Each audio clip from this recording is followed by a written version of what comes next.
kokokoro kweche dagbe logbe non vile ne mi ka fon bon mi bi mi ma fon gandia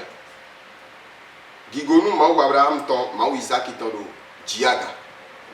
e me de no ha yen ko boko le bo fon mi do keze dagbe lo mi do pe ni desu nous jomi autant wayin ton les blancs ton ko meyin autant de elebo na mi bo mi ko le bo mo keze dagbe lo yi e na chenu ma mabli makuma cha mi no bete si we di o mi na tun do di dévotion matinale si godo mi ko le bo wa bon dévotion matinale egbeton mi na ka no we ma Jérémie ton Jérémie 31 verset 16. Jérémie 31,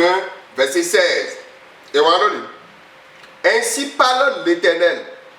Retiens les pleurs de ta voix, les larmes de tes yeux, car il aura salaire pour tes actions. Oracle de l'Éternel. Ils reviendront du pays de l'ennemi. Bon, Jésus a reçu mi donu autant. Alors, les deux font bien. Les mago et le bondier do avi beto elete avie yawadeo do avito elete do dasinto elete do ina swako azo ewa wadeo ina swako towi azo wadeo ina swako towi hokbe mago to edomo akoy ni ona gosi kento to welesin tobe ahoy ni ona gosin kento to welesin tobe bonu Jésus akoso ni donu doko miton dévotion matinale beton do vito weleti oui beton gegetin bo yedo kankoe nun ni donyo mais pourtant avoir petit to gbe to di we gbe so ye kun si yi nu ko amen yero kakoe do wendo itome nu fifa ni si tin mais avant de getite do ye kura yero ko beto ke tin wa su eto ko yo yero kakoe do zedaga ni tin na su eto bo tin we de su mais avant de la tite bo do dandame o ira gba ko do jewe mais de yero kakoe ba tunu ye ya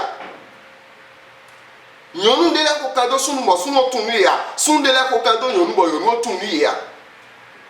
mais les gens qui vont la soirée, la soirée de l'homme. Bon, quand nous y va, ça doit s'occuper à s'occuper une petite. Bon, il y a aucun. Bon, il y a des temps. Bon, gérer à s'occuper mon corps, t'as dit à s'occuper ton nom. Kaka, bon, il y a eu, bon, il soit les ouzous à force sous nous. Mais les gens, quand nous y va, souhaitons et donne des. Quand nous y va, si étant, sous nous en dessous, et donne des. Il y a aucun. Il y a soit nous dans sommet, il y a des tabac, il y a bois Johnny, il y a bleu nous bignou nous. Egbedi de yo no modo mi gan mi vo mi do agbon mi do nuwe mi na duo mi ye mi de mi ko kare mi do keke mi do moto sunwe ne so avon tinu ye egbe ya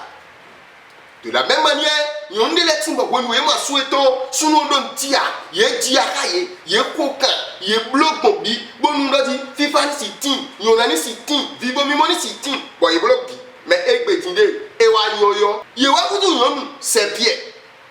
gaini o me diwe sunu wa mono mi mi na dayo nu vovo gaini me diwe sunu wa mono mi mi na dayo de sewe mai gaini me diwe sunu wa mono mi yo mi na dasi de bobo na joye do bo joye kodo vie to le kodo bo ido ya jiwe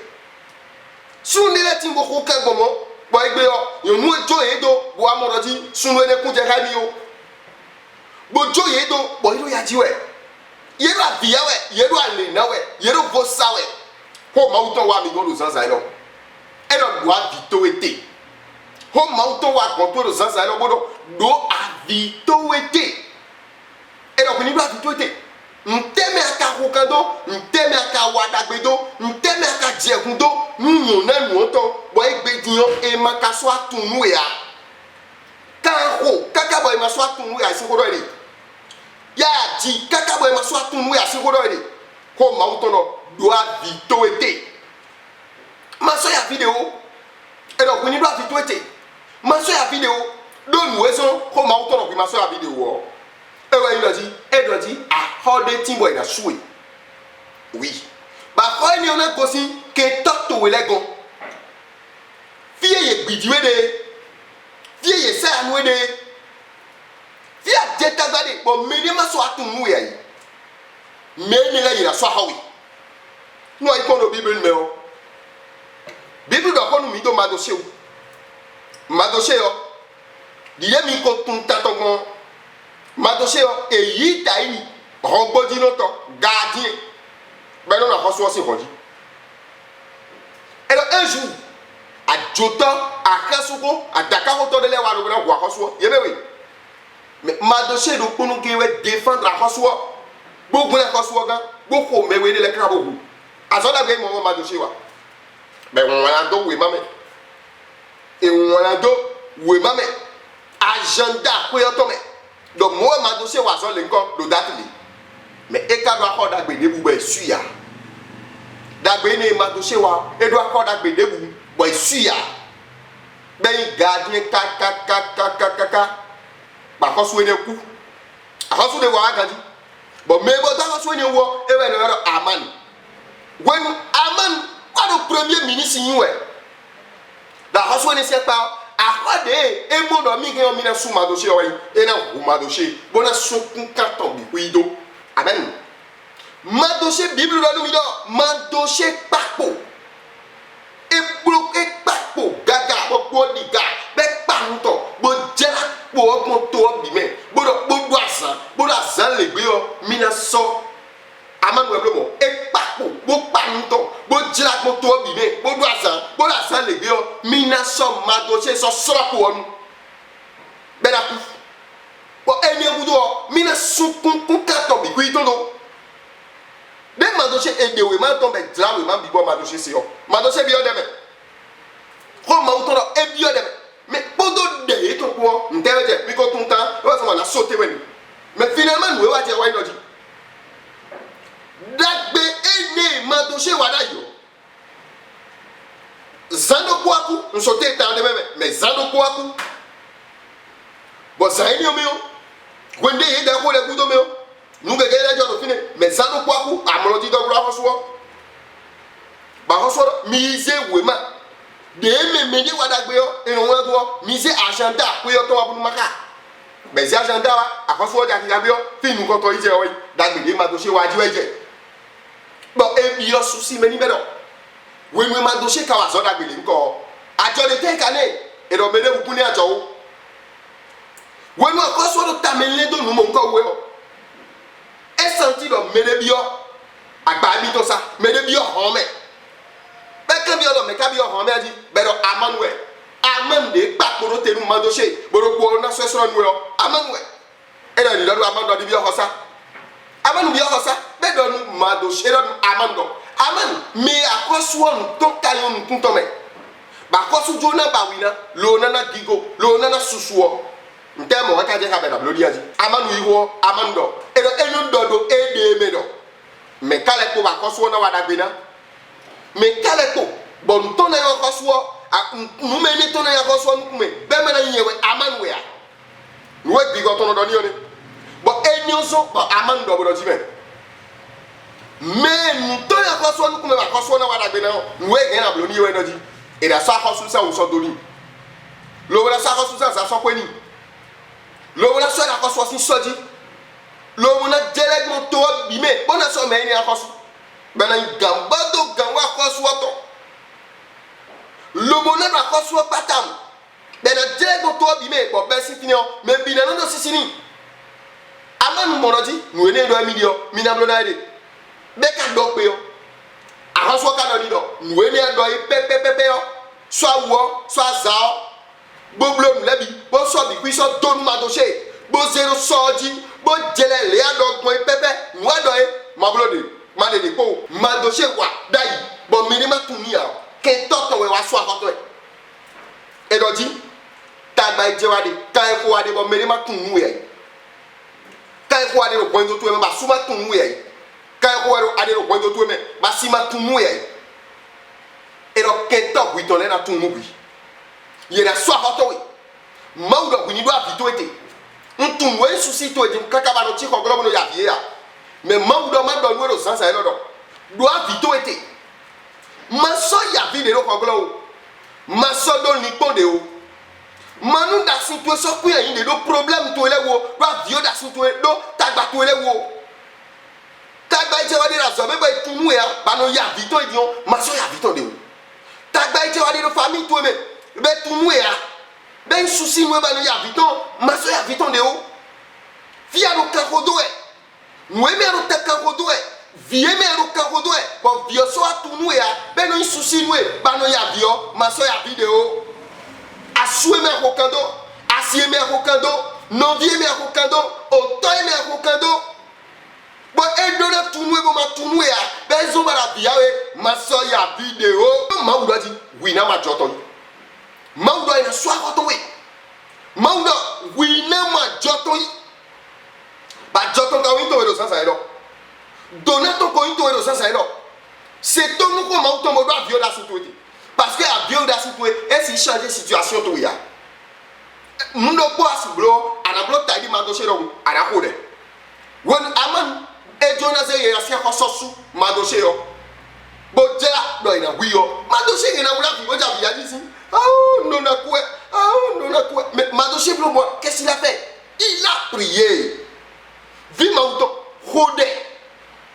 tagbade gbe ma de tin be ye vinu yo khode do konu ma uto we biyo deme gunsoro deme anamoroti mauna do tagbalete mauna dio gwenu aviton so wudu gwenu awatije tonwe mauna dio gwenu alueto so wudu gwenu kigo tonwe anamoroti mule bina dio beto gege ti wa ibi nu Jesu bo yi se ton ezo ba su so mo egbo a yi se ton ezo ba si so mo egbo a yi se ton ezo family so mo egbo a ma ya bio ma ke ya o do ina susu da sinwe ena sewe daga arabio kigo to melo sade bo de ko to ko intowe do yin ko Jesu to me di nu ko lo badamodo ti era chedo mo ye me la kwa to egbele o ye do po ewe ma unasa do sewe daga ye do po ewe ma unasa do na we kigo ye do po ewe ma unasa bana ite da ko me bo ina mo gbetu ebojuro do yin ko da ko vive Jésus Christ Nazareth to sin ko me bo ma ko de gbe do sansa lo ma wa ko su ma ble ma bli ma kumacha ndo penwe desu nu ko gbe do asiwa nu mi do sansa lo gidigidi àwọn pere ton gigo ni nkan to susu ni nkan to yi era chenwe papa do koto yo din boko etun mede do teti iton be na biyawe be do ni pome ba so ko wa jonu me o bodo ni ma so ya video do abio da su ton we ni pon ton we ya jiji awve mo ede do aika me ado before do yin ko Jesu ton me awve me o ton ni do alo te bi patapata nugo egbe lo awve to le bi do alo te do Jesu sin ko me egbe lo ya jiji to abio da su to bi do alo te do Jesu sin ko me nu me la wa to we la so to me do eya ni zewe da ga do yin ko Jesu ton me ndegbe nu me la wa to we do family to me eya ni zewe da ga do Jesu sin ko me la wa to we do to we me la wa to we do no we me la wa to we do kinu me ni zewe da ga do Jesu sin ko me la wa to we do fi alokpa le ni zewe da ga do Jesu no da to sin ko me awana be ma tunu ya via kokendo be ma so tunu ya ndegbe ni do kan ki wo lo be do ni tunu awa ni do Jesu no da to sin ko ni leko bo na we ajo eje kai do Jesu no da to sin ko asu akokendo be ma so atunu ya do yin ko Jesu to me ndo eya ni tunu we do Jesu sin ko asi ya akokendo be ma so atunu ya ndegbe ni do eya ni tunu we do Jesu sin ko